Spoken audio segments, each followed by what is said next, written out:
नहमदुहु व नुसल्ली व नुसल्लिमु अला सय्यिदिना व मौलाना मुहम्मदिन रसूलिहिन नबिय्यिल अमीनिल मकीनिल हनीनिल बर्रिर रहीम। अम्मा बाद फ़अऊज़ु बिल्लाहि मिनश शैतानिर रजीम। बिस्मिल्लाहिर रहमानिर रहीम। अल्हम्दुलिल्लाहि रब्बिल आलमीन। सदक़ल्लाहु मौलाना अज़ीम।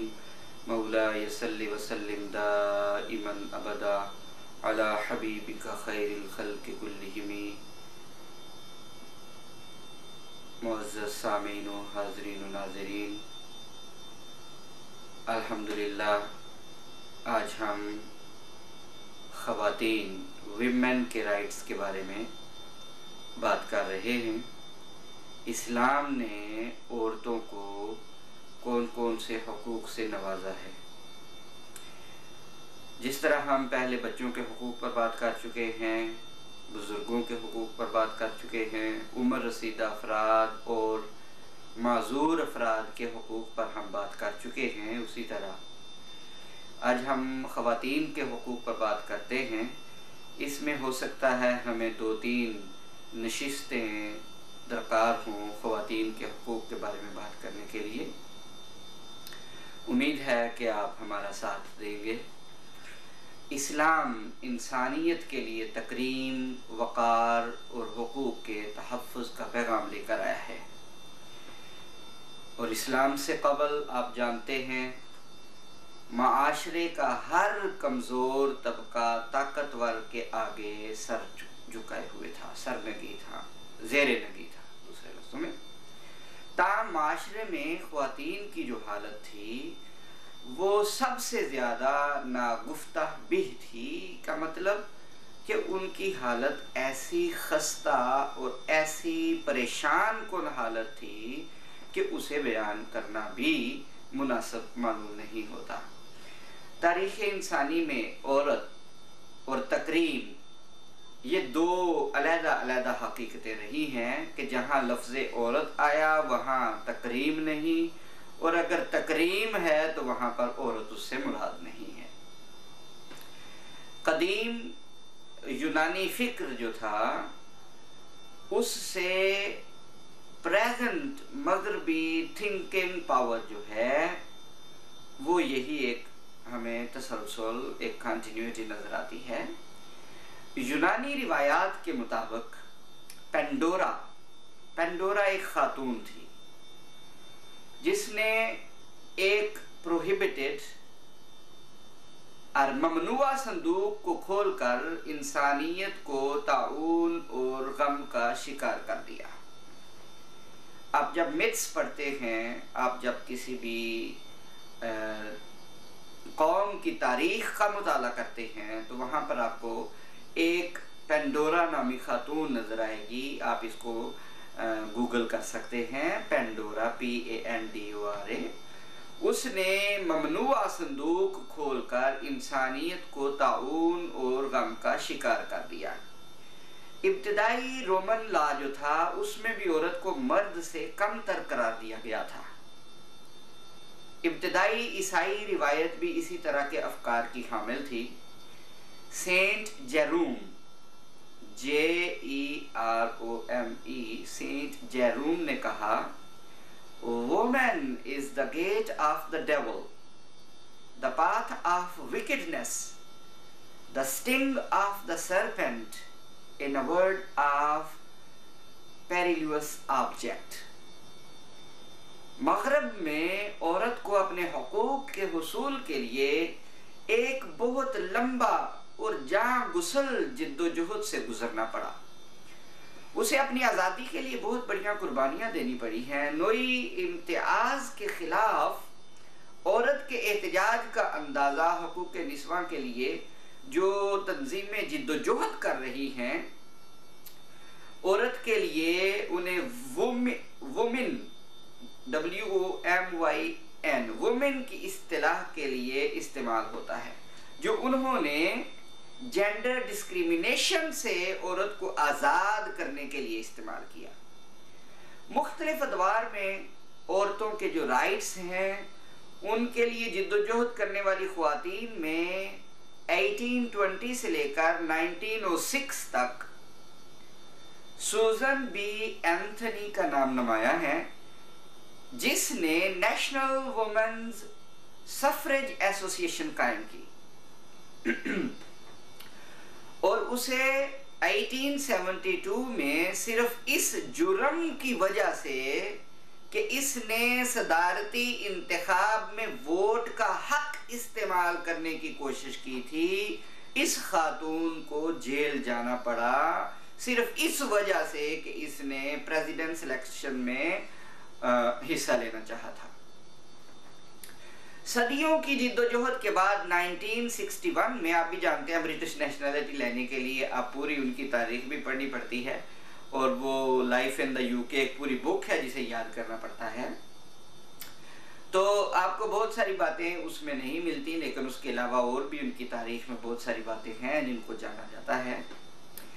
तो सदियों की जिद्दोजहद के बाद 1961 में सदर जॉन कैनेडी ने ख्वातीन के हुकूक के लिए कमीशन कायम किया, जिसकी सिफारिशात पर पहली मर्तबा ख्वातीन के लिए fair hiring and maternity leave और फिर प्रैक्टिस और फिर अफोर्डेबल चाइल्ड केयर की मंजूरी दी गई। सियासी मैदान में भी ख्वातीन की कामयाबी तवील जिद्दोजहद के बाद ही मुमकिन हुई। It's a long time. Jeannette Rankin, Montana Jeannette Rankin पहली मर्तबा 1917 में अमरीकी ईवान नुमाइंदगान की रुकन मुंतखब हो सकी। आप ये अंदाज़ा कीजिए कि पहली मर्तबा अगर किसी औरत को ये सब हुकूक मिले अमेरिका में तो वो 1917 में मिले, 1917 में मिले। जबकि इस्लाम की हुकूक निस्वां की तारीख वो ऐसे रोशन रिवायात पर मबनी है कि जिसका मुकाबला कोई भी दुनिया की तहजीब नहीं कर सकती। रोज़े अज़ल से इस्लाम ने औरत के मजहबी, समाजी, माशरती, कानूनी, आईनी, सियासी और इंतजामी किरदार का ना सिर्फ एतराफ़ किया है बल्कि इसके जुमला हुकूक की जमानत भी फराहम की है। ताहम ये एक अलमिया है कि आज मगरबी अहले इल्म जब भी औरत के हुकूक की तारीख मुरतब करते हैं तो इस बाब में इस्लाम की तारीखी खिदमात और बेमिसाल किरदार से यकसर अपनी नज़र हटा लेते हैं और उसे नज़रअंदाज कर देते हैं। हज़रत मोहम्मद मुस्तफ़ा अहमद मुस्तफ़ा सल्लल्लाहु अलैहि वसल्लम ने जो दीन हमारे सामने पेश किया उसमें औरत को क्या हुकूक अता किए, इसको जानने से पहले हमें इस्लाम से पहले औरत का जो माशरती मुकाम था उसको समझना बहुत ज़्यादा ज़रूरी है। इस्लाम की आमद से कबल औरत जो थी वो बहुत मजलूम और माशरती और समाजी इज्जत और एहतराम से महरूम गिनी जाती थी। इसे तमाम बुराइयों का सबब और काबिल नफरत तस्वर किया जाता था।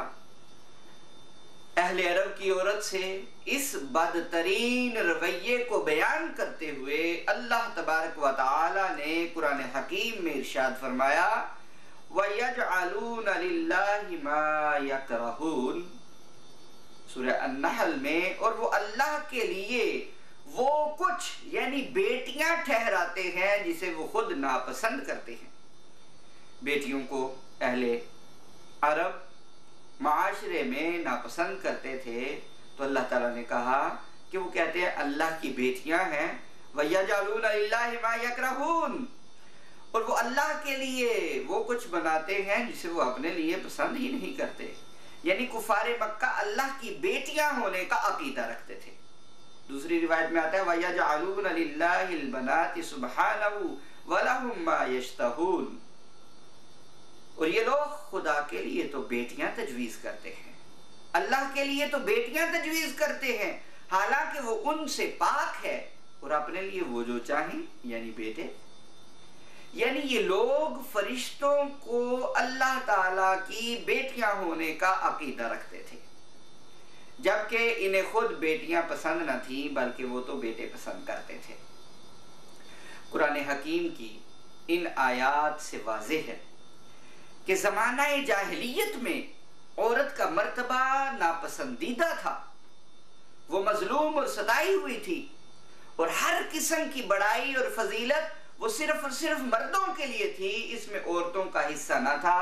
हत्ता के आम मामलात जिंदगी में भी मर्द अच्छी चीजें खुद रख देते थे और बेकार चीजें औरतों को देते थे। अहले अरब के इस तर्ज अमल को कुरान हकीम यूं बयान करता है, वक़ालू माफी बुतून हाज़िहिल अनआम खालिसतन लिज़ुकूरिना व मुहर्रमुन अला अज़वाजिना व इन यकुन मैततन फहुम फीहि शुरकाउ सयजज़ीहिम वस्फहुम इन्नहु हकीमुन अलीम। और वो कहते कि जो इन जानवरों के पेट में है वो खालिस हमारे मर्दों के लिए है, हमारी औरतों पर हराम है, मर्दों के लिए है, सिर्फ हमारी औरतों पर यह जायज नहीं है। और अगर पैदा होने वाला जानवर मरा हुआ हो तो वो सब इसमें शरीक होंगे। अन करीब अल्लाह उनको उनकी मन घड़त बातों की सजा देगा, बेशक इन्नहु हकीमुन अलीम, वो हिकमत वाला खूब जानने वाला है। हजरत इब्ने अब्बास रज़ी अल्लाहु अन्हुमा से मरवी है कि अहले अरब मर्दों के लिए खास चीज जो दूध है, जो वो अपनी औरतों के लिए हराम करार देते थे और उनके मर्द ही इसे पिया करते थे। इसी तरह जब कोई बकरी नर बच्चा जनती तो वो उनके मर्दों का होता, और अगर बकरी पैदा होती तो वो उसे ज़िबा ना करते, यूं ही छोड़ देते थे, क्योंकि उससे आगे उनकी नस्लें बढ़नी होती। मर्द बच्चा यानी कि नर बच्चा पैदा होता तो उसको वो मर्दों का होता, और अगर मुर्दा जानवर होता तो फिर उसमें औरतों को भी वो शरीक कर लिया करते थे। अल्लाह ताला ने मुसलमानों को ऐसा करने से मना फरमा दिया। ये इब्ने कसीर ने तफसीरुल कुरानिल अज़ीम में और इमाम तबरी ने जामिउल बयान फी तफसीरुल कुरान में इस वाक़े का जिक्र किया है, जिसको हजरत इब्ने अब्बास रज़ी अल्लाह ताला अन्हुमा ने बयान फरमाया कि नर बकरा होता पैदा तो वो ज़बा करके सिर्फ मर्दों को मिलता था, और अगर मादा होती उसे जिंदा रख देते थे, और अगर मुर्दा होता तो उसे सब मिलकर शरीक कर लिया करते थे। अबू जाफर तबरी ने इस आयत की तफसीर में सदी से नकल किया है, इन जानवरों से जिंदा पैदा होने वाला बच्चा खालिस उन मर्दों के खाने के लिए होता।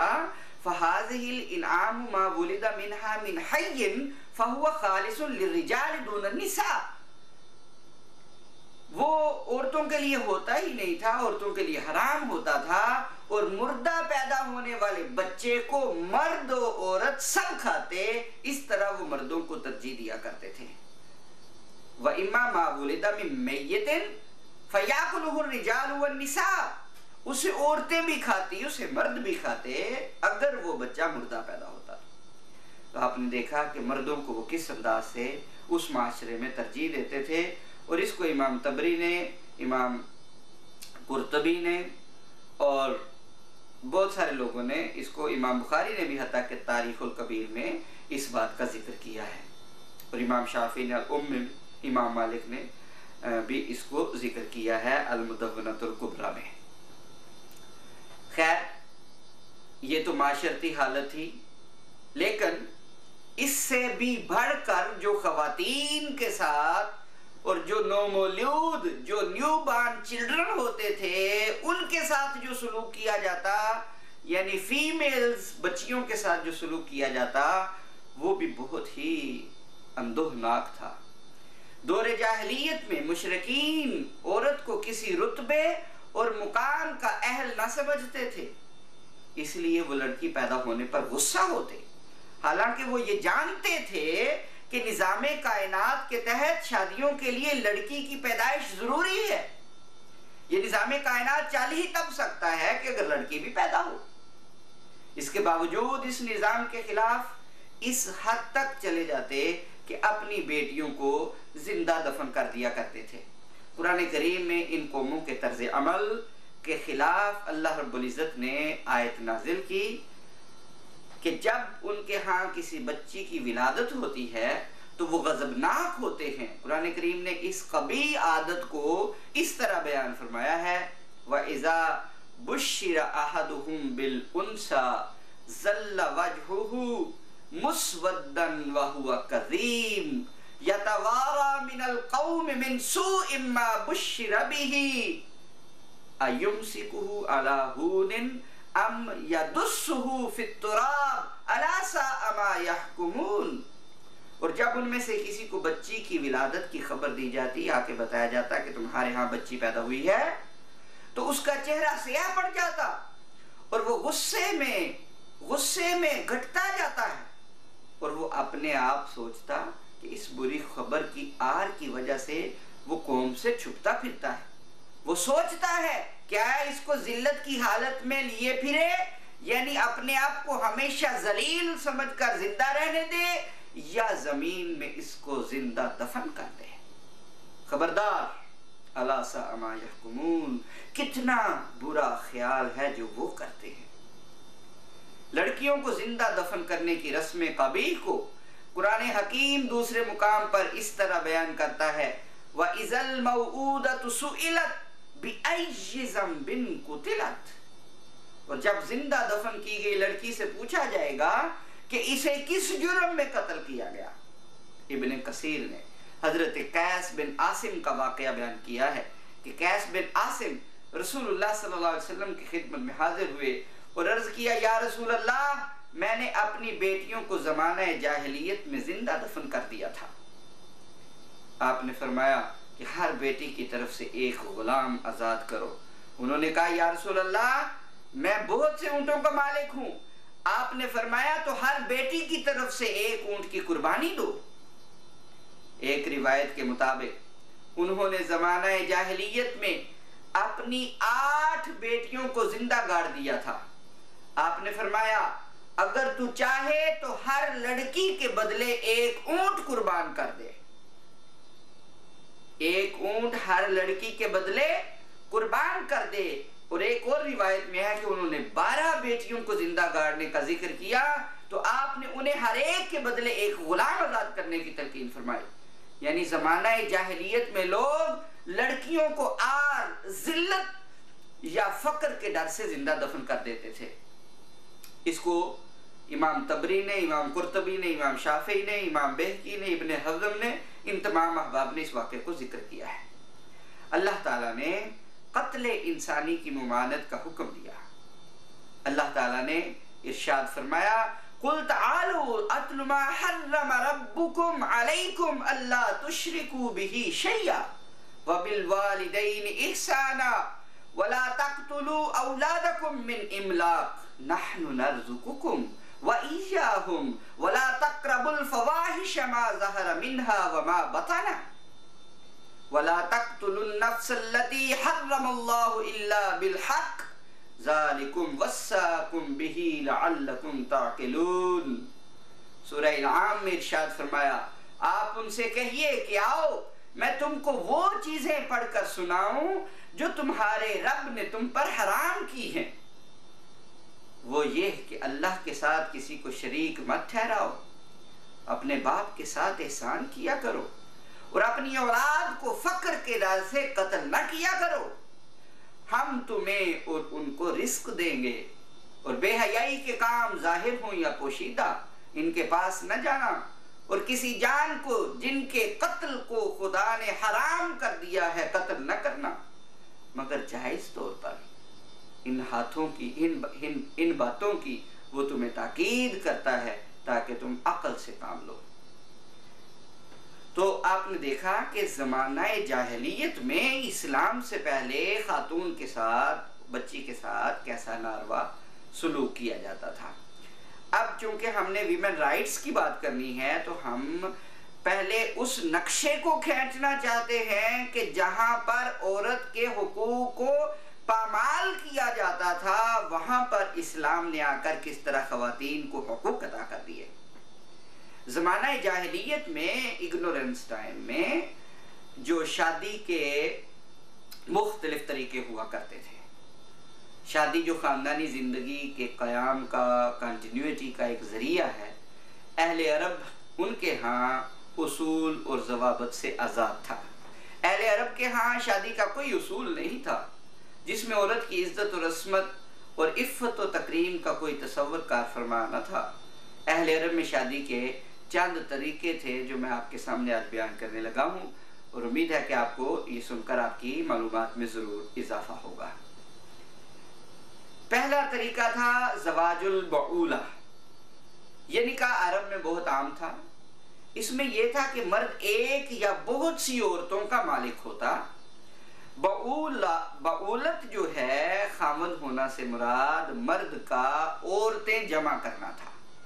बऊला से क्या मुराद था? बऊलत से खामद होना से मुराद मर्द का औरतें जमा करना होता था। इसमें औरत की हैसियत एक माल, मता और जिंदगी के जिस तरह दूसरी अशिया है उस तरह उसकी एक हैसियत होती थी, तो वो औरतें जमा करते थे। एक तरीका शादी का ये होता था। दूसरा होता था ज़वाजुल बदल, बदले की शादी। इससे मुराद दो बीवियों का आपस में तबादला था, यानी दो मर्द अपनी अपनी बीवियों को एक दूसरे से बदल लेते थे, और उसका ना औरत को इल्म होता था और ना उसके कबूल करने, महर या इजाब की कोई ज़रूरत होती थी।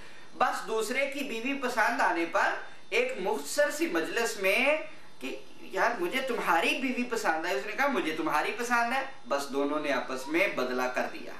ये दूसरा तरीका होता था। वो इस तरीके से वो अपनी बीवियों को पता भी नहीं इस बात का, और वो उनकी शादी इस तरह ज़वाजुल बदल हो जाती थी जाहिलियत में। और तीसरा तरीका था निकाह मुता। अरब का ये भी एक तरीका था। ये निकाह बगैर खुतबा, तकरीब और गवाहों की होता। औरत और मर्द आपस में किसी एक मुद्दत मुकर्रर तक अपने खास महर पर मुत्तफिक हो जाते, और मुद्दत मुकर्रर पूरी होते ही निकाह खुद ब खुद खत्म हो जाता था। तलाक की जरूरत भी नहीं पड़ती थी, और इस निकाह के नतीजे में पैदा होने वाली औलाद मां की तरफ मंसूब होती, इसे बाप का नाम नहीं दिया जाता था। चौथा तरीका निकाहुल खदन था। खदन का निकाह, ये दोस्ती की शादी। इसमें मर्द किसी औरत को अपने घर बगैर निकाह, खुतबा और महर के रख लेता और उससे इज़्दिवाजी ताल्लुकात कायम कर लेता, और बाद ये ताल्लुक बाहमी रजामंदी से खत्म हो जाता। किसी किस्म की तलाक की जरूरत नहीं थी। अगर औलाद पैदा हो जाती तो वो माँ की तरफ मंसूब की जाती थी। इसकी आज मौजूदा शक्ल मगरबी माशरे में आपको बहुत हद तक नजर आएगी। बस दोनों बाहम रजामंदी के साथ एक दूसरे के साथ रहने शुरू कर देते हैं। ये तरीका आजकल वेस्टर्न सोसाइटी में कायम है, जो अरब के जाहिलियत के दौर में निकाहुल खदन के नाम से जाना जाता था। पांचवा निकाह का तरीका था, वो निकाह का तरीका था निकाहुल दगीना। जंग के बाद माल और कैदी हाथ लगते, और जाहिलियत में फातिह के लिए जो कंकरर होता था उसके लिए मफ्तूह की जितनी औरतें होती, माल वगैरह सब मुबाह था। ये औरतें फातिह की मिल्कियत हो जाती, और वो चाहता तो उन्हें बेच देना चाहता था तो बेच देता, यूं ही छोड़ देना चाहता तो यूं ही छोड़ देता, और चाहता तो उनसे अपने शादी वाले ताल्लुकात मुबाशरत करता या किसी दूसरे शख्स को तोहफा में दे देता। यूं एक आजाद औरत गुलाम बनकर बिक जाती थी, और इस तरह गुलामी का एक बहुत बड़ा सिलसिला शुरू हो जाता था। इस निकाह में किसी खुतबा, महर या इजाबो कबूल की कोई जरूरत नहीं थी। छठवां निकाह का तरीका जो अरब माशरे में जाहिलियत में था, उसको निकाह शिगार कहते थे। वट्टे सट्टे की शादी। ये वो निकाह था कि एक शख्स अपनी जेरे सरपरस्ती रहने वाली लड़की का निकाह किसी शख्स से इस शर्त पर कर देता कि वो अपनी किसी बेटी, बहन वगैरह का निकाह इससे कराएगा। ये ज़हन में रखें, शर्त पर निकाह करता कि मैं अपनी जेरे सरपरस्ती रहने वाली लड़की का निकाह फलां से करता हूं, मगर इसके बदले में वो अपनी किसी बेटी या बहन वगैरह का निकाह इससे कराएगा। इसमें भी महर भी मुकर्रर करना जरूरी ना था, इस्लाम ने इसकी भी ममानत कर दी। इसकी एक जदीद तरक्की याफ्ता सूरत आज भी माशरे में पाई जाती है। और 7वां निकाह का तरीका जो था वो निकाहुल इस्तिब्दा था, यानी फायदा उठाने के लिए औरत मुहैया करने का निकाह, सिर्फ फायदे के लिए। मुराद ये है कि एक शख्स अपनी बीवी को किसी दूसरे खूबसूरत मर्द के साथ इज़्दिवाजी जिंदगी गुजारने के लिए भेज देता और खुद उससे अलग रहता ताकि इसकी नस्ल खूबसूरत पैदा हो। मिसाल के तौर पर एक बंदे की बीवी बड़ी खूबसूरत होती लेकिन वो बंदा खुद खूबसूरत ना होता, तो उसे ये ख्याल आता कि इस औरत के हाथ से जो औलाद पैदा होगी वो औलाद हो सकता है इतने अच्छे नक्शों वाली, इतने अच्छे रंगो सूरत वाली ना हो, इसलिए उस औरत को किसी खूबसूरत मर्द के पास जो उसकी निगाह में खूबसूरत होता उसके पास अपनी बीवी को भेज देता और खुद उससे अलग रहता ताकि इसकी नस्ल खूबसूरत पैदा हो। और जब उसको हमल जाहिर हो जाता तो वो अपने शोहर के पास औरत फिर आ जाया करती थी। तो ये भी एक तरीका था। और 8वां तरीका था वो निकाहुर रहत था, यानी इज्तिमाई निकाह। इसका मतलब ये है कि तकरीबन 10 आदमी एक ही औरत के लिए जमा होते और हर एक इससे मुबाशरत करता नौज़ुबिल्लाह, और जब उसके यहाँ औलाद होती तो वो उन सब को बुलवाती और वो बगैर किसी पेशो पस के आ जाते। फिर वो जिसे चाहती पसंद करती या अच्छा समझती, मालदार होता अच्छा समझती, उसे कहती कि ये तेरा बच्चा है, और इस शख्स को इस बात से इनकार करने की कोई इजाजत ना होती थी। नौज़ुबिल्लाह, ये मगरबी सोसाइटी में इसकी मिलती जुलती शक्ल आज मौजूद है। 9वां निकाह का तरीका जो था वो निकाहुल बगाया कहलाता था, फाहिशा औरतों से ताल्लुक। ये भी निकाह रहत से मिलता जुलता है, मगर इसमें 2 फर्क थे। एक तो ये कि इसमें 10 से ज्यादा अफराद भी हो सकते थे, जबकि निकाह रहत में 10 से ज्यादा ना होते थे। शर्त होती थी ज्यादा से ज्यादा वो औरत, नौज़ुबिल्लाह नौज़ुबिल्लाह, ये कहते हुए भी शर्म आ रही है, 10 औरतों से ज्यादा, 10 मर्दों से ज्यादा औरत इजाजत ना देती थी। तो ये शर्त होती थी निकाहुल बगाया में कि 10 से ज्यादा, ये शर्त नहीं होती थी कि 10 से ज्यादा भी मर्द हो सकते थे। दूसरी शर्त यह थी कि इन मर्दों से बच्चा मंसूब करना औरत का नहीं मर्द का काम होता था। निकाह और राहत में औरत जिसे समझती कि ये मुनासिब है उसे कहती ये तुम्हारा बच्चा है 10 मर्दों में से। यहां मर्द कहता कि भाई ये बच्चा मेरा है, ये बच्चा मैंने लेना है। तो ये 9 तरीके जो थे, आपको पता चला कि ये तरीके, इनसे ये बात वाज़ेह होती है कि औरत की ज़माना जाहिलियत में हैसियत एक माल मवेशी की तरह थी और उसे ख़रीदा और बेचा जाता था। इस बात को इब्ने हजर अस्कलानी ने फ़थुल बारी शरह सही बुखारी किताबुन निकाह में ज़िक्र किया है, और इमाम बुखारी रहमतुल्लाह अलैह ने अस-सही में किताबुन निकाह में और अबू दाऊद ने अस-सुनन में किताबुत तलाक में इन बातों को जिक्र किया है मुख्तलिफ तफसीलात के तहत। और फिर आप ये अंदाजा लगाएं, ये तो सिर्फ निकाह के तरीके थे, लेकिन औरत की हालत इतनी पस्ता और इतनी खराब थी कि उस वक़्त बदकारी के एलानिया इजहार का भी रुझान था। कब्ल अज़ इस्लाम अखलाकी अक़दार के इन्हतात का ये आलम था कि लोग ज़माना जाहिलियत में जिना का इकरार भी किया करते थे और जिना अरबी माशरे में बड़े पैमाने पर आम था, बल्कि बहुत से लोग औरत को जिना पर मजबूर भी किया करते थे, मगर इस्लाम ने उसकी ममानत कर दी। आजकल मगरबी माशरे में ये बात बड़ी अहम है और बड़ी आम है, और यहाँ पर औरतें मैन हंटिंग के लिए जाती हैं और मर्द वुमेन हंटिंग के लिए जाते हैं और फिर अपने अपने कारनामों को बड़े ही बेगैरती के साथ ऐलान अनाउंस करते हैं कि आज मैंने इतनी औरतों को फंसाया। औरत कहती है मैंने आज इतने बंदों को फंसाया। अल्लाह ताला ने मुमानत कर दी, इरशाद फरमाया वला तुकरिहु फतयातिकुम अलल बिगा इन अरदना तहस्सुनन लितबतगु अरदल हयातिद दुनिया। और अपनी बदकारियों को, अपनी बांदियों को बदकारी पर मजबूर ना करो, खुसूसन जब वो पाक दामन रहना चाहें कि तुम दुनियावी जिंदगी का सामान कमाओ। इस आयत का शान नज़ूल ये था कि अब्दुल्ला बिन उबई बिन सलोल, आप जानते हैं वो सरदारुल मुनाफिकीन था, अपनी बांदियों को बदकारी पर मजबूर किया करता था कि माल कमाए, यानी औरतों को, बांदियों को माल कमाने के लिए लोगों से बदकारी पर मजबूर करता था और उनके जरिए अपनी बड़ाई और फख्र करता था। इसी तरह ज़माने जाहिलियत में अरबों की बीवियों की कोई तादाद मुतय्यन न थी और अरब एक से ज़ायद शादियां करते थे और उसके जरिए अपनी बड़ाई का इजहार करते थे। मगर इस्लाम ने 4 बीवियों की तादाद मुकर्रर कर दी।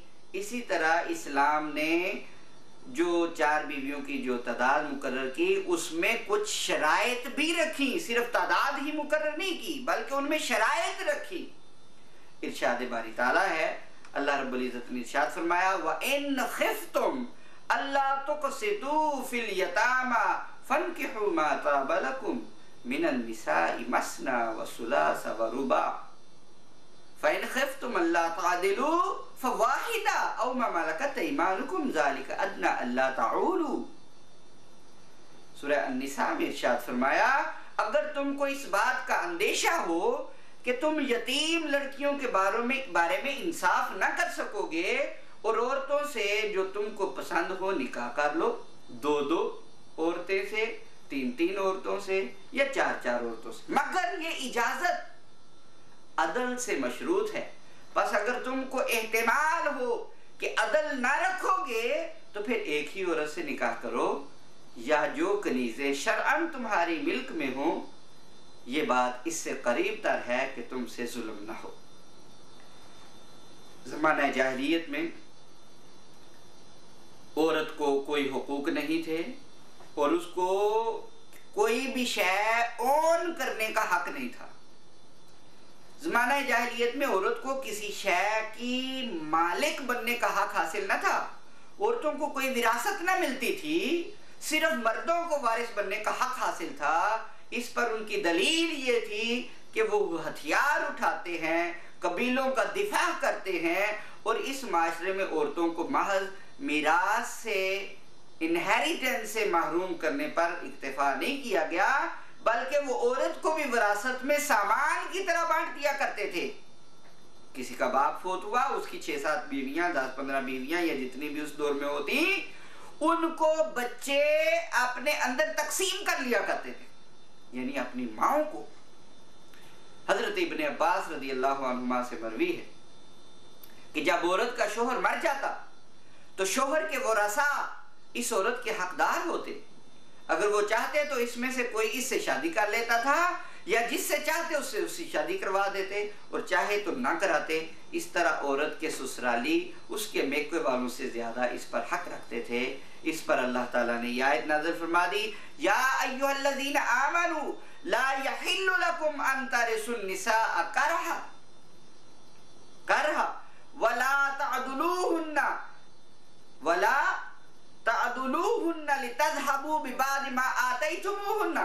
ऐ ईमान वालो, अन-निसा में फरमाया ऐ ईमान वालो, तुमको ये बात हलाल नहीं कि औरतों के माल या जान के जबरन मालिक हो जाओ और इस नीयत से कि जो कुछ तुमने उनको दिया है उसमें से कुछ ले लो, उन्हें मत रोक रखना। हजरत इब्ने अब्बास रज़ी अल्लाहु अन्हुमा से मरवी है कि जब कोई शख्स मर जाता और उसकी बांदी होती तो उसका कोई दोस्त इस बांदी पर कपड़ा डाल देता अब कोई दूसरा शख्स इस बांदी पर दावा नहीं कर सकता था। ये शख्स अगर वो बांदी खूबसूरत होती तो उससे शादी कर लेता, और अगर बदहैयत होती तो उसे अपने पास ताहयात रोके रखता था। इब्न कसीर ने इसको रिवायत किया है, इमाम तबरी ने, इमाम अस्कलानी ने, और इसके अलावा बहुत सारे इमाम ने इस तरह की बातें जिक्र फरमाई है। एक और रिवायत में है कि जब कोई शख्स मर जाता तो उसके दोस्तों में से कोई उसकी औरत पर कपड़ा डाल देता, दोस्तों में से, और उसके निकाह का वारिस बन जाता। इसके अलावा कोई उससे शादी ना कर सकता था। वो रोज उसके पास माबूस रहती ता वक्ते के फिदिया देकर अपनी जान न छुड़ा ले। इब्न कसीर ने तफसीरुल कुरान अज़ीम में इसको जिक्र किया। इमाम तबरी ने जामिउल बयान की तफसीरुल कुरान में, ये ज़मानाए जाहिलियत की औरत का हाल था। इस माशरे में गिनती की चंद औरतें ही ऐसी थीं जिन्हें मालिक बनने का हक मिला, और वो खानदानी तौर पर बहुत रईस थीं और वो जायदाद की मालिक थीं। जैसे कि हुजूर नबी अकरम सल्लल्लाहु अलैहि वसल्लम की ज़ौजा मुतहरा हज़रत खदीजा रज़ी अल्लाह ताला अन्हा, ये अपनी तिजारत की खुद मालिक थी। ये अपनी तिजारत की खुद मालिक थी और अपना काम खुद किया करती थी। लेकिन ये बहुत इंडिविजुअल सा वाक़या है, इस तरह के आम वाक़े नहीं मिलते। मिन हैसुल मजमू जाहिलियत के माशरे में औरत की हालत बहुत ही खराब थी। ये तो थी अरब की हालत। अब मगरबी माशरा और उसमें औरत का क्या मुकाम है था, इस पर भी थोड़ी सी बात करना ज़रूरी है। इस्लाम की आमद से कबल औरत अलमनाक सूरत हाल से दो चार थी, जिससे इसे इस्लाम ने आज़ादी अता की। ये अमर, ये मामला कि औरत के हुकूक का तहफ़्फ़ुज़ इस्लाम के अता करदा ज़ाब्तों से ही हो सकता है। मगरबी माशरे में औरत की हालत के मुशाहदा से ये बात पाया सबूत को पहुंचती है कि औरत के हुकूक का तहफ़्फ़ुज़, इसका मफ़हूम ये इंडिविजुअल, सोशल और फैमिली लाइफ की सतह पर औरत को ऐसा तकद्दस और एहतराम फराहम करना है कि जिससे माशरे में इसके हुकूक की हकीकी तहफ़्फ़ुज़ का इजहार भी हो। अगर हम हक़ाइक़ और आदाद शुमार की रोशनी में मगरबी माशरे में औरत के हुकूक का जायजा लें तो इंतहाई मायूस कुन सूरत हाल सामने आती है। ख़ानदान जो किसी भी माशरे में इंसान के तहफ़्फ़ुज़ और नश्व व नुमा की हक़ाइक़ की हैसियत रखता है, औरत के तक़द्दुस का अदम एहतराम के बायस मगरबी माशरे में औरत का तक़द्दुस जो है वो शिकस्त और रेख्त का शिकार है। यानी उसका कोई तक़द्दुस नहीं है। जो मगरबी माशरे में रहते हैं उन्हें पता है औरत की क्या हैसियत है। तो औरत क्या क्या मामलात का शिकार बनती है। अमेरिका के अंदर जो एदाद शुमार हैं 1993 के मुताबिक, उसमें 2.3 मिलियन होने वाली शादियों में से 1.3 मिलियन की तलाक हो गई। 1993 के जो स्टैटिस्टिक्स हैं उसके मुताबिक 2.3 मिलियन शादियों में से 1.3 मिलियन की तलाक हो गई। इन हालात के पेश नज़र जो ब्यूरो ऑफ सेंसस था उसने पेश गोई की कि हर 10 में से 4 शादियों का इंजाम तलाक पर होगा। 10 में से 4 शादियां तलाक पर उनका इंजाम होगा। मुल्क में होने वाली 60% तलाकें, 60% जो डिवोर्स रेट है, पता उम्र क्या है, वो 25 से 25 से 39 ईयर्स के जोड़ों में होती है। 60% तलाक। सिर्फ 1 साल में इन तलाकों से 1 मिलियन बच्चे मुतासिर हुए। 10 लाख बच्चे सिर्फ 1 साल के अंदर इन तलाकों से मुतासिर हुए। उमूमन तलाक के बाद 75% से 80% अफराद दोबारा शादी करते हैं। जब एक दफा किसी की शादी नाकाम हो गई, तलाक हो गई, तो 75 से 80% अफराद वो दोबारा शादी करते हैं। हत्ता के मुल्क के अक्सर लोग दूसरी या तीसरी शादी के साथ जिंदगी गुजार रहे, जिनकी तलाक का इम्कान वो पहले से भी कहीं ज्यादा होता है। अगर किसी ने इस बात की मजीद तहकीक करनी हो तो एक वेबसाइट आपको मैं बता देता हूं, उस वेबसाइट पर जाकर आप ये मजीद तफसीलात हासिल कर सकते हैं। वो है divorcecenter.org, DIVORCENTER, divorcecenter.org, और फिर /FAQs, फिर /stats.htm अगर फुल एड्रेस आपको चाहिए तो। ये 15 मार्च 2002 को जो उन्होंने तकरीबन अपने इदादोशुमार बताए वो मैंने आपको बताए। मगरबी माशरे में तलाक की शरह का कुछ अंदाजा मैं थोड़ा सा आपको और मजीद स्टैटिस्टिक्स से भी करवाना चाहता हूं कि अमेरिका के मुख्तलिफ इलाकों में शरह जो तलाक है, ये भी वेबसाइट आपको बता देता हूं, ये www.odh.state.oh.us, उसमें आप आगे मजीद जाते जाएंगे तो आपको ये स्टैटिस्टिक्स मिल जाएंगे कि हर इलाके में किस अंदाज से शादी और तलाक के वाकयात हुए हैं। अब ये अंदाजा कीजिए कि ओहियो एक इलाका है जिसकी वेबसाइट मैंने आपको बताई है, उसमें उसके स्टैटिस्टिक्स जो बताए गए हैं, उसमें 94 में 92,151 शादियां हुई, 50,235 तलाकें हुई एक साल में। 95 में 88,964 शादियां हुई और 48,226 तलाकें हुई। 96 में 83,851 शादियां हुई जबकि 44,918 तलाकें हुई। 97 में 84,913 शादियां हुई और 47,427 तलाकें हुई। 98 में 84,928 शादियां हुई और 46,596 तलाकें हुई।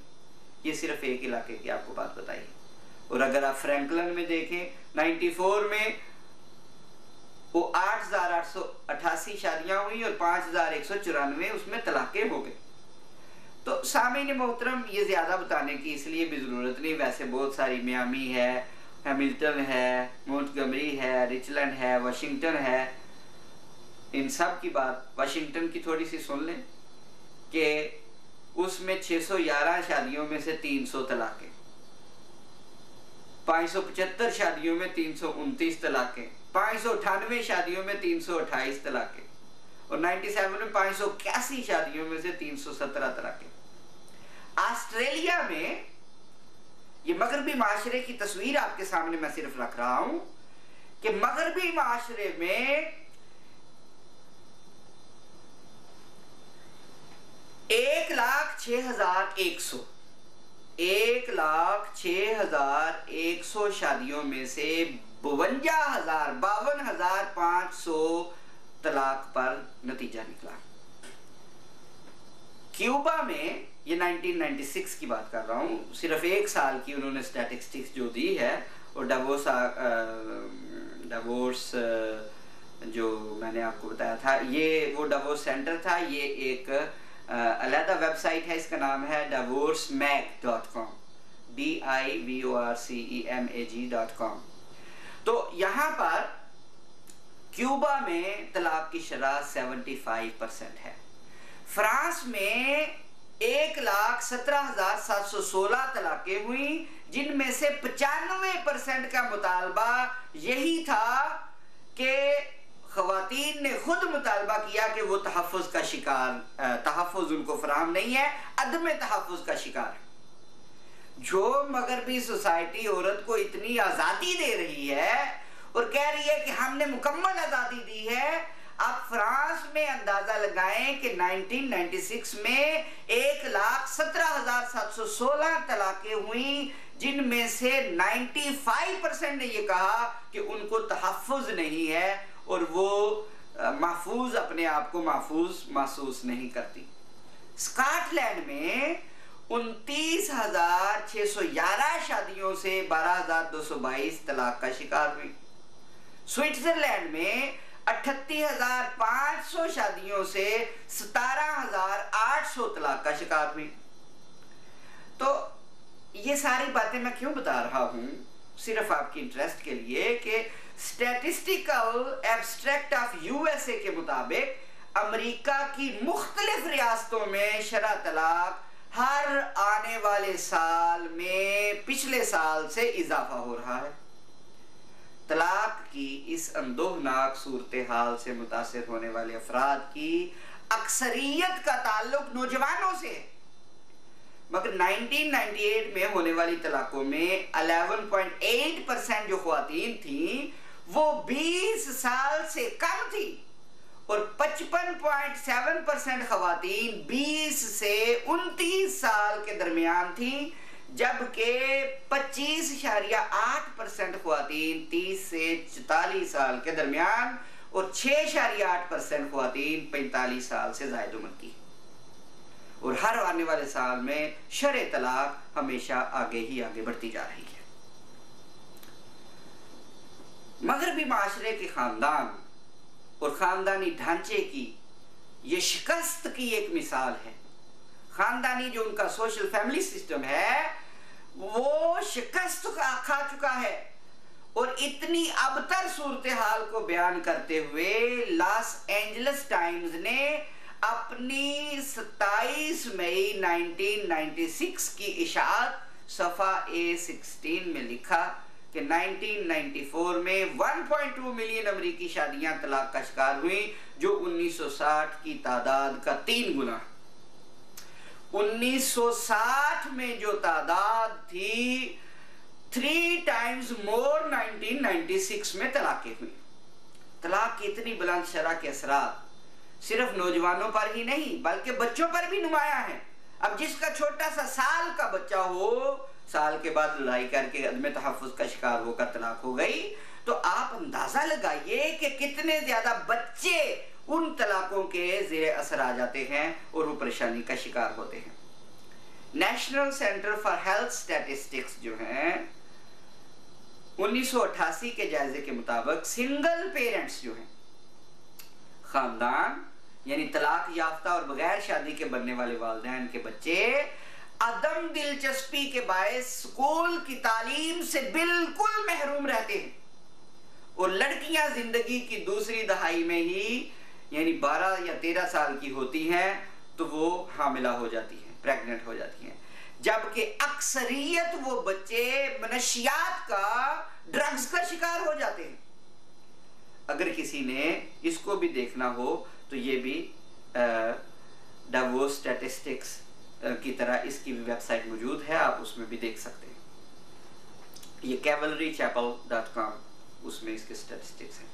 मारूफ समाजी साइंसदान निकोलस निल, उसने 1993 में एक रिपोर्ट में लिखा कि तलाक याफ्ता वालिदैन के बच्चे ना सिर्फ इक्तिसादी फाइनेंशियली मुश्किलात का शिकार रहते हैं बल्कि तालीम भी उन्हें मुयस्सर नहीं आती और साइकोलॉजिकली वो बहुत बड़े डायलेमा में मुबतला हो जाते हैं। लॉस एंजल्स के एक अवामी सर्वे के मुताबिक 69% अमेरिकी तलाक की वजह से उनके खानदान जो परेशानियां हैं पूरे माशरे में वो करार ही तलाक की वजह से दे रहे हैं। यानी अगर तलाक ना होती तो माशरा इतना खराब ना होता। तो बच्चों पर जो असरात होते हैं तालीमी, नफ्सियाती, इक्तिसादी ही नहीं बल्कि समाजी जो साइंसदान हैं उनके मुताबिक वो लड़कियां जो अपने बचपन और लड़कपन तलाक याफ्ता वालदा के साथ गुजारती हैं, मुस्तकबिल में उनके इसी मनहज पर जिंदगी गुजारने के 100% से लेकर 150% तक चांसेस बढ़ जाते हैं।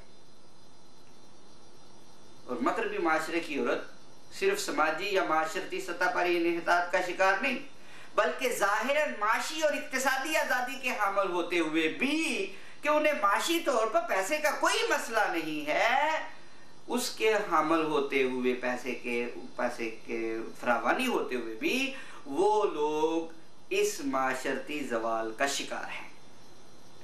अक़वाम मुत्तहिदा की एक रिपोर्ट में मगरबी औरत की माशी और इक्तिसादी हालत का जायजा कुछ इस अंदाज में पेश किया गया है। ये रिपोर्ट जो है वो आपको बताता हूँ। Women constitute half the world's population, perform nearly 2/3 of its work hours, receive 1/10 of the world's income and own less than 1/100th of the world's property. आप अंदाजा लगा लीजिए कि दुनिया की आधी आबादी औरतों पर मुश्तमिल है। मगरबी की बात नहीं, पूरी दुनिया की हम बात करते हैं कि दुनिया की आधी आबादी औरतों पर मुश्तमिल है। दुनिया के 2/3 काम के घंटों में औरत काम करती है। जितने वर्किंग आवर्स होते हैं उनमें औरत आधा नहीं 2/3 यानी 3 में से 2 हिस्से औरतें काम करती हैं, मगर उसे दुनिया की आमदनी का सिर्फ 10वां हिस्सा मिलता है। दुनिया की आमदनी का सिर्फ 10वां हिस्सा, जबकि काम वो 66% करती है, लेकिन आमदनी शेयर में 10% मिलता है। और वो दुनिया की जितनी भी ओनरशिप है प्रॉपर्टी की, उसमें उसका 100 से भी कम हिस्सा है। यानी अगर एक प्रॉपर्टी है, 100 प्रॉपर्टीज में से 1 से भी कम प्रॉपर्टी किसी औरत की मिल्कियत होगी, इवन मगरबी माशरे में। तो ये सारी बातें इसलिए आपको बताई हैं कि औरत को जो हुकूक इस्लाम ने अता किए हैं, औरत को जो हुकूक इस्लाम ने दिए हैं, उन हुकूक को जानना तब ही मुमकिन है जब इंसान पहले ये जाने कि औरत किन हुकूक से महरूम है मगरबी माशरे में और किन हुकूक से महरूम थी वो अरब माशरे में जब इस्लाम आया। सामीन मोहतरम, इस्लाम में औरत को बहुत बड़ा मुकाम हासिल हुआ है। इस्लाम की आमद औरत के लिए गुलामी, जिल्लत और जुल्म और इस्तेसाल के बंधनों से छुटकारा दिलाने के लिए आई है। इस्लाम ने आजादी का पैगाम दिया है। इस्लाम ने उन तमाम कबीर रसूम का कला कर दिया जो औरत के इंसानी वकार के मुनाफी थी, और औरत के वो हकूक अता किए जिससे माशरे में इसकी इज्जत और तकरीम और इंसानी वकार बढ़े, और फिर वही वकार उसे मिले जो एक मर्द को मिलता है। यहां आज की हम इस गुफ्तगू में हम इस्लाम के कायम करदा माशरे में औरत की तकरीम और उसका मुकाम का जायजा पेश करना चाहते हैं, मगर इंशाअल्लाह अज़ीज़ इस्लाम में औरत का क्या मुकाम है ये हमारा इंशाअल्लाह अगली नशिस्त में प्रोग्राम होगा। अल्लाह ताला से दुआ है कि अल्लाह ताला हमें इस्लामी तालीमात को समझने की तौफीक अता फरमाए। वमा अलैया इल्लल बलागुल मुबीन।